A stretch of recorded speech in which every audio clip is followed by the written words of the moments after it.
മാവ് അരച്ച് വെച്ചാൽ പിറ്റേ ദിവസത്തേക്കുള്ളൊരാശ്വാസം അത് ചില്ലറയൊന്നുമല്ല. ഇന്നലെ ഞാൻ ഇഡ്ഡലിക്ക് മാവ് അരച്ച് വെച്ചിട്ടുണ്ടായിരുന്നു. അപ്പോൾ ഇനി കടി എന്താണെന്ന് മാത്രമല്ല കറി എന്താണെന്നും ആലോചിക്കേണ്ട കാര്യമില്ല. എന്താണെങ്കിലും എന്തെങ്കിലും ഒരു ചട്നി ആവുമല്ലോ. ഒന്നുമില്ലെങ്കിൽ ചുവപ്പ് ചട്നി, വെള്ള ചട്നി, അല്ലെങ്കിൽ ഉള്ളി കൊണ്ട് ചമ്മന്തി ഉണ്ടാക്കും. അപ്പോൾ ഇന്ന് ഞാൻ ഉള്ളിയും തക്കാളിയൊക്കെ വെച്ചിട്ടുള്ള ചട്നിയാണ് കേട്ടോ ഉണ്ടാക്കിയിട്ടുണ്ടായിരുന്നത്. പിന്നെ പതിവ് പോലെ ചോറാക്കുന്നു, കൂട്ടാനാക്കുന്നു. ബ്രേക്ക്ഫാസ്റ്റിനായിട്ട് മാവ് അരച്ച് വെക്കുന്ന പോലെ തന്നെയാണ് കേട്ടോ ചിക്കന് കുറച്ച് ദിവസത്തിന് മസാല തേച്ച് വെക്കുന്നത്, കോളിഫ്ലവർ മസാല തേച്ച് വെക്കുന്നത്. അതൊക്കെ ഭയങ്കര ആശ്വാസമാണ്. അപ്പോൾ ഒരു കോളിഫ്ലവറൊക്കെ നന്നാക്കി നമ്മൾ മസാല തേച്ച് വെച്ചാൽ ഏകദേശം ഒരാഴ്ച കംപ്ലീറ്റ് ഇല്ലെങ്കിലും അത്യാവശ്യം ഉണ്ടാകും. അപ്പോൾ സ്കൂളിലേക്ക് അങ്ങനെ പോയി. പിന്നെ സ്കൂളിൽ നിന്ന് വൈകുന്നേരം ഞാനും ഉണ്ണിയും കൂടെ സെൻസസ് ഡ്യൂട്ടി ഉണ്ടല്ലോ.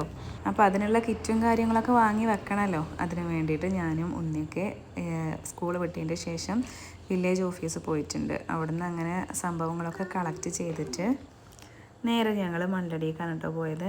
നൈഷുവിന് ഇന്ന് പനിയും ചുമയൊക്കെ ആയത് കാരണം സ്കൂളിൽ പോയിട്ടുണ്ടായിരുന്നില്ല. അപ്പോൾ മണ്ഡടിയിലാക്കിയിട്ടുണ്ടായിരുന്നു കേട്ടോ. അപ്പോൾ ഉണ്ണിക്ക് എന്തായാലും നൈഷുവിന് എടുക്കും വേണം. കൂട്ടത്തിൽ വീട്ടിലൊന്ന് കയറുകയും ചെയ്യാമല്ലോ. അപ്പോൾ അവിടെ കയറിയപ്പോൾ ഒരേ ചായ പിടിച്ചുകൊണ്ടിരിക്കുകയാണ്. ഷെമിലും മോനും ഒക്കെ ഉണ്ടായിരുന്നു. പിന്നെ മണ്ഡടിയിൽ വന്നാൽ പിന്നെ ഉണ്ണിക്ക് വേപ്പിൻ്റെ ഇല മസ്റ്റാണ്. കഴിഞ്ഞ 2 ദിവസം മുമ്പ് പോയപ്പോഴാണ് ഒരു ലോഡ് വേപ്പിൻ്റെ ഇല അറുത്ത് കൊണ്ടുപോയത്.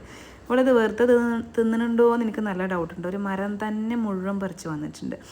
അപ്പോൾ അതൊക്കെ കഴിഞ്ഞിട്ട് പിന്നെ ഇന്നും ലേറ്റ് ആയല്ലോ. ഇന്നും 5:30 ബസ്സേ കിട്ടുള്ളൂ. അപ്പോൾ അത് ആ ബസ്സിൽ നിന്ന് ഞാൻ മേമാനെ മീറ്റ് ചെയ്തിട്ടുണ്ട് കേട്ടോ. അങ്ങനെ ഇനി വീട്ടിലേക്ക്